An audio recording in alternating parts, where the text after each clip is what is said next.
O seu corpo tem uma proteína que está velha. Todos nós temos proteínas que estão envelhecendo. Pô. Você não troca o pneu do carro? Pô. Você não troca o óleo? Você acha que isso aqui é o quê? Esse corpo que você tem, ele se mantém o resto da vida? Não. Todo dia tem que estar trocando peça. Então, se você trocar essa peça proteica aqui, ó. Essa peça proteica precisa de 3 turquesas, 1 amarelo, 3 verdes, 2 laranjas, 3 azuis, 3 vermelhos, um roxo e um bege. Você acabou de comer um alimento ali no almoço, esse alimento tem 1 turquesa, então falta 2. Tem 2 amarelos, então sobra 1. Não tem nenhum verde, então faltam 3. Tem 1 laranja, então falta 1. Tem 3 azuis, então não falta nada, está exato. Tem 2 vermelhos, então falta 1. Não tem nenhum roxo, então falta 1. Tem 2 bege, então sobra 1. Eu acabei de comer uma comida ali, comi uma proteína que tem, agora eu vou dar nome aos bois, que tem leucina, aqui está a leucina, aqui está a valina, aqui está a isoleucina, aqui está a lisina, aqui está a fenilalanina, aqui está a treonina, aqui está a metionina, aqui está o triptofano. Eu acabei de almoçar ali, eu comi uma proteína onde faltavam 2 leucinas, sobrava uma valina, faltavam 3 isoleucina, faltava uma lisina, a fenilalanina estava exato, faltava uma treonina, faltava uma metionina e sobrava um triptofano. Só que o meu corpo não tem mecanismo para armazenar aminoácido. É assim, ó. Eu preciso fazer essa proteína nova. Acabou de chegar um novo carregamento de proteína. Deixa eu ir lá buscar. Ih, pô, dessa vez não deu. Mas aí ele vai jantar, vou esperar o jantar. Aí essa proteína aqui vai ficando velha. Vai ficando velha. Esperando a hora que você vai comer o alimento que vai ter a proporção molar certa para formar essa proteína. Ela pode esperar 3 meses, 2 anos, 3 anos. O que você acha? Uma proteína que precisa mudar hoje? Porque a natureza decidiu que precisa trocar. Está ficando velha. E você não troca, você vai começar, esse carro vai começar, não vai funcionar direito. Você está agora com a peça velha, obsoleta, precisando trocar, só que você não tem matéria-prima para trocar. E o tempo vai passando. Isso aqui, por exemplo, vamos supor, é uma enzima importante no seu corpo. Aí aquela enzima começa a funcionar, deixar de desejar, porque ela já está com os aminoácidos desgastados, ela precisa de renovação, ela precisa se regenerar, e ela não encontra matéria-prima para fazer isso. Se faltar, a proteína não é formada. Se sobrar, será catabolizada na forma de energia e excretada através do fígado e dos rins. Então essa é a verdade. Não tem mecanismo para guardar aminoácido. Então o que o Instituto Nacional de Saúde americano, o NIH, fez? Eles convidaram 10 nutricionistas PhD, os bambambãs, 10 melhores que eles podiam achar, nos Estados Unidos.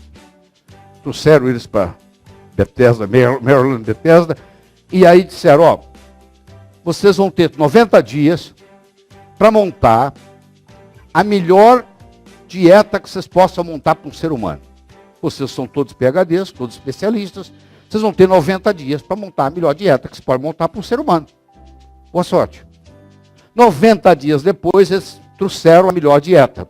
E para eles, a melhor dieta para o ser humano seria 10 gramas de cache, que é um cereal integral americano, 1 grama de leite e arroz, 4 fatias de pão integral, 12 gramas, 2 gramas de manteiga de amêndoa, 20 gramas, que é 113 gramas de carne de peru magra, 170 gramas de iogurte orgânico, 113 gramas de salmão, aqui fala quanto tem de proteína, tá bom?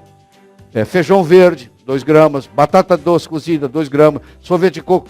Quando você junta isso aqui tudo, isso dá 84 gramas de proteína. Aí vamos analisar o quanto que tem de aminoácido essencial. E você vai ver que tem de aminoácido essencial 17 gramas. O seu corpo, para manter saúde, para não desenvolver sarcopenia, você não conseguir atravessar a rua daqui a uns anos, você tem que ter 30 gramas de aminoácido essencial na proporção molar certa por dia. Essa dieta tem 17. Ou seja, ficaram faltando 13. Esses 13 gramas de deficiência diariamente, depois de algumas décadas, causará sarcopenia. Ou seja, nem a melhor dieta montada pelos americanos para pesquisa consegue suprir o que eu estou falando. Por isso que está todo mundo em rota de colisão para não atravessar a rua sozinho mais. Vai chegar uma hora que alguém vai ter que te ajudar a atravessar a rua. Porque você desenvolveu sarcopenia. Nós estamos no processo de desenvolvimento de sarcopenia, todos nós. A não ser que você esteja fazendo uso de Mixrite.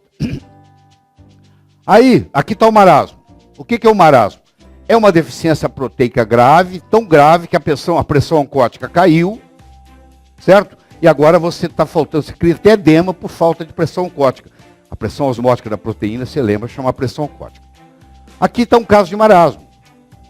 Só que eu quero mostrar para você que esse cara tem marasmo. Você não vê o marasmo dele porque a proteína dele acabou e a gordura ocupou o lugar. Mas do ponto de vista funcional, ele também tem marasmo. Ele também está inchado, ele não tem mais proteína. A pressão oncótica dele também caiu. Se você analisar o quanto que ele tem de massa magra, você vai ver que é quase nada. A maioria disso aqui é massa gorda, não tem nada de massa magra aqui. Você não vê porque a massa magra foi sumindo e a massa gorda foi assumindo o seu lugar. Então parece que ele é forte. Olha como é que ele é forte. Forte não, ele é doente, pô. Esse cara é sarcopênico. Igual é esse aqui, ó. Igualzinho, ó. A aparência é diferente, mas ele é sarcopênico. Ele está com sarcopenia. Ele está com marasmo funcional. Essas mulheres estão com marasmo funcional. Esse indivíduo aqui, coitado, não tem nenhuma orientação, porque quem orienta ele não entende disso, que a maioria, 99% não entende disso. Ele corre todo dia. Ele consome ele gasta, o corpo dele gasta 20 a 30% mais de proteína porque ele está correndo. Só que ninguém leva isso em consideração na nutrição dele. Quanto mais ele corre, mais sarcopênico ele vai ficando. Esse indivíduo aqui é a mesma coisa. À medida que os anos vão passando, ele vai ficando sarcopênico. Aqui, ó, eu tenho aqui um velocista e eu tenho aqui um fundista. Isso aqui é um maratonista. Você fala, ele está magrinho. Não, ele está doente. Ele está sarcopênico.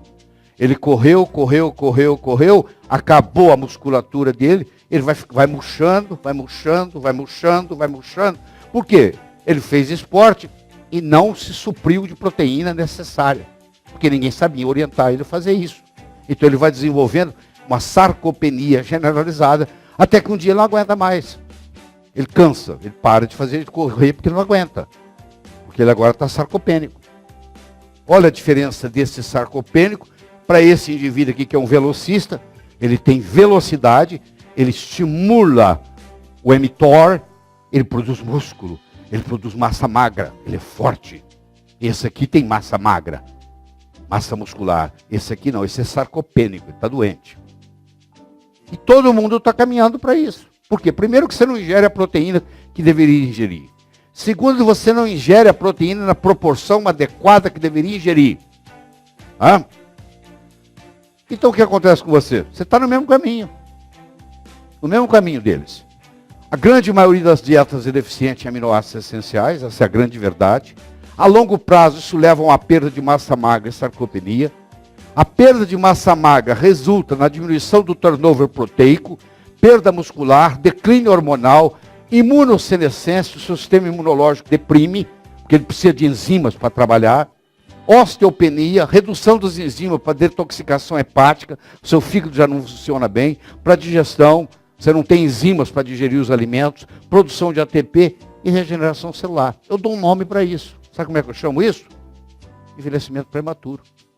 Então a maioria das pessoas que você conversa, elas estão num quadro de envelhecimento prematuro, porque primeiro elas não ingerem quantidade de proteína adequada, segundo, mesmo que ingere a proteína errada, que às vezes não é proteína, a sobrecarga é muito grande, terceiro, eles não podem passar, proteína demais faz mal porque sobrecarrega o rim e sobrecarrega o fígado. Se eu te arrumar uma proteína, que no caso é um aminoácido, que não sobrecarrega nem o rim nem o fígado, você pode tomar à vontade, não tem problema nenhum, não tem limite. Aqui está o quadro sarcopênico, típico. O indivíduo tinha isso quando jovem, 20 anos depois ele está assim. Parece que é a mesma coisa, porque o braço dele não diminuiu de diâmetro. O músculo sumiu, vai sumindo aqui. e a gordura vai ocupando o espaço. E ele está num quadro sarcopênico. Isso acontece aqui, isso acontece na perna, isso acontece no coração. O coração dele vai perdendo a força. O músculo vai ficando velho. Não troca, não tem como trocar, pô. Ele não come a proteína certa, ele não tem o aminoácido essencial. Não casou lá, você viu? Se não encaixou aquelas coisinhas vermelha, azul lá, não tem jeito de fazer aquela proteína do coração. Aí vai embora. Não tem jeito de armazenar aminoácido no corpo. E vai desenvolvendo um quadro sarcopênico. Existem aminoácidos que têm propriedades especiais. Por exemplo, a leucina, só para dar um exemplo, eu quero aumentar músculo. Tá bom. Por que você usa a leucina? Porque a leucina, dos aminoácidos essenciais, é o que mais estimula o mTOR. Você, quando estimula o mTOR, você provoca a síntese proteica. Não tem jeito de você produzir síntese proteica numa pessoa sem mTOR. O que facilita também? Testosterona. Então você começa a fazer a modulação bioidêntica com testosterona, o paciente começa a dizer para você que ele começou a desenvolver músculo. Por quê? Estimulou o mTOR. Mas que é estimulante. Mas isso aqui é uma coisa, é um componente. Isso só não, uma andorinha só não faz verão, não. Tá? Vou pular isso aqui. Então a sarcopenia. De onde que ela advém? Alimentação inadequada, pouca atividade física, estresse oxidativo, inflamação subclínica, PCR, proteína C reativa ultrassensível está alta, declínio hormonal, então os hormônios vão declinando, aí você não tem motivação do mTOR ali para formar, resistência anabólica, que é um termo novo, usado muito hoje nos Estados Unidos. Aí esse indivíduo, do mesmo modo que você tem resistência insulínica, você pega pacientes que têm resistência anabólica, faz ginástica e não consegue aumentar a massa magra. Porque do mesmo jeito que você pode ter resistência insulínica, você pode ter resistência anabólica, que está comprometido o seu mTOR. Então você não está estimulando, o mTOR não está sensível à estimulação. Na hora que você começa esses aminoácidos, essenciais, na proporção certa, adequado, os aminoácidos adequados na proporção certa, você começa a estimular o mTOR. Eles começam a dizer, rompemos a resistência anabólica. O cara fazia ginástica antes.